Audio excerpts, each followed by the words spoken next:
Nah, kita kembali ke soal SBMPTN atau UTBK ya, teman-teman. Kali ini topiknya itu tentang kesetaraan gender. Topik ini itu muncul terutama di SBMPTN 2019 sampai UTBK tahun 2022. Ya, jadi emang agak baru nih ke up-nya. Karena di SBMPTN sebelum-sebelumnya itu belum ada nih topik ini. Oke, kita coba soal yang pertama. Contoh praktik stereotip gender dalam konsep sosiologi adalah apa nih? Nah, teman-teman mungkin pernah ya dengar istilah ini, stereotip gender gitu. Jadi apa sih itu stereotip sebenarnya? Jadi stereotip itu ya bisa kita artikan sebagai konsepsi.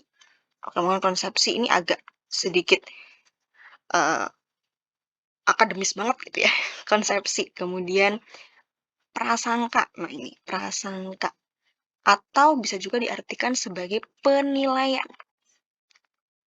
Penilaian apa? Penilaian terhadap seseorang ya, didasarkan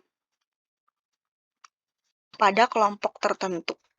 Nah, kelompoknya ini ya teman-teman, itu bisa juga berupa kelompok ras, kelompok etnis gitu ya, suku, dan termasuk juga kelompok gender. Oke, nah di sini berarti stereotip gender itu konsepsi, prasangka, penilaian terhadap seseorang berdasarkan gendernya. Oke. Kalau ngomongin soal gender, kita tuh nggak bisa teman-teman cuma ngebahas satu jenis kelamin, tapi kita harus ngebahas dua jenis kelamin ya, terutama yaitu perempuan dan laki-laki. Nah, oke. Jadi sekarang untuk menjawab soal ini, teman-teman cari opsi yang mewakili kedua jenis kelamin ini. Coba, opsi A, anak perempuan. Oke, anak perempuan doang, bukan ya. Opsi B, anak perempuan lagi, juga bukan. Opsi C, anak perempuan suka menjahit dan anak laki-laki. Nah, jadi ada perempuannya, ada laki-lakinya.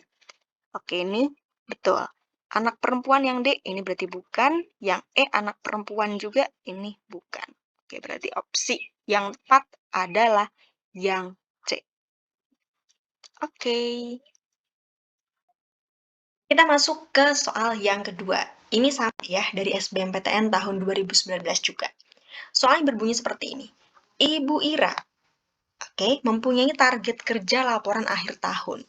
Sementara itu, ibu mertuanya yang berada di luar kota sakit.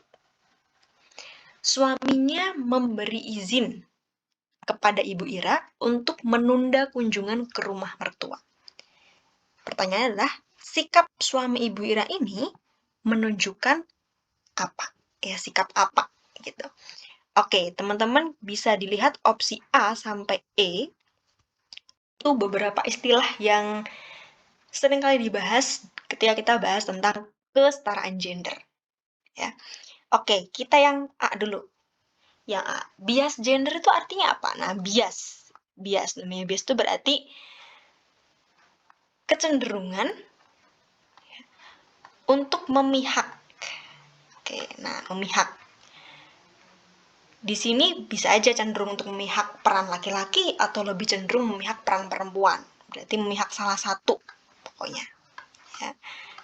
Nah, yang B, sensitive gender. Ini artinya sikap yang mendukung. Ya, bisa dibilang seperti itu. Sikap yang mendukung ke arah kesetaraan gender.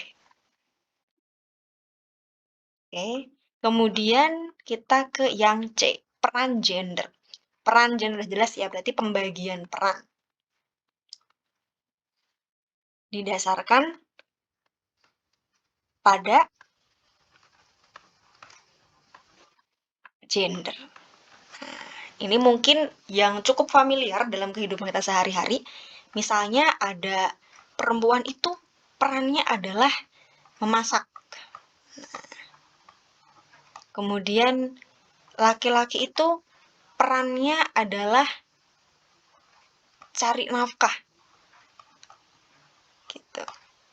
Oke, nah ini apakah ini salah? Enggak salah sih sebenarnya, cuman terkadang di masyarakat itu kalau perempuan cari nafkah gitu itu dianggap kayak wah terlalu independen gitu. Atau misalkan laki-laki yang memasak itu kayak cowok kok masak sih? Nah, itu padahal sebenarnya baik perempuan ataupun laki-laki bisa melakukan memasak dan mencari nafkah, ya mencari uang gitu intinya.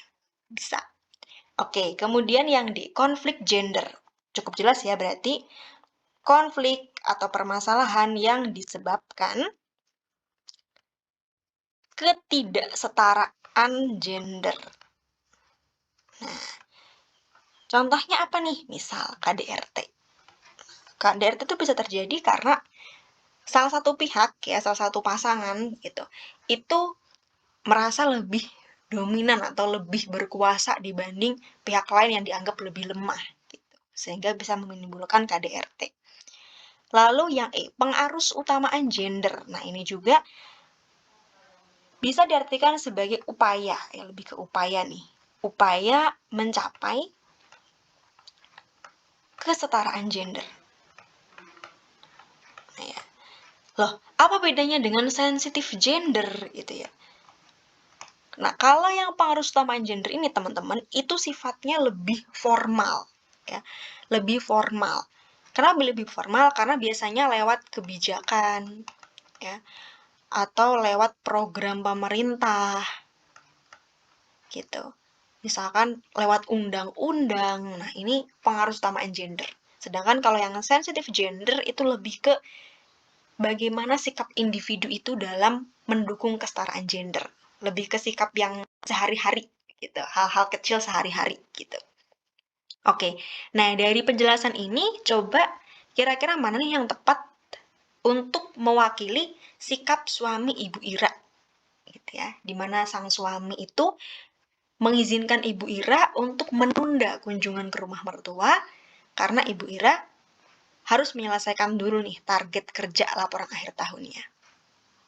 Jawaban yang paling tepat adalah yang B ya. Jadi suami Ibu Ira menunjukkan sikap sensitif gender dalam arti mendukung kesetaraan gender, tidak memaksakan kehendaknya hanya karena beliau itu suami gitu. Oke, semoga membantu teman-teman. Terima kasih.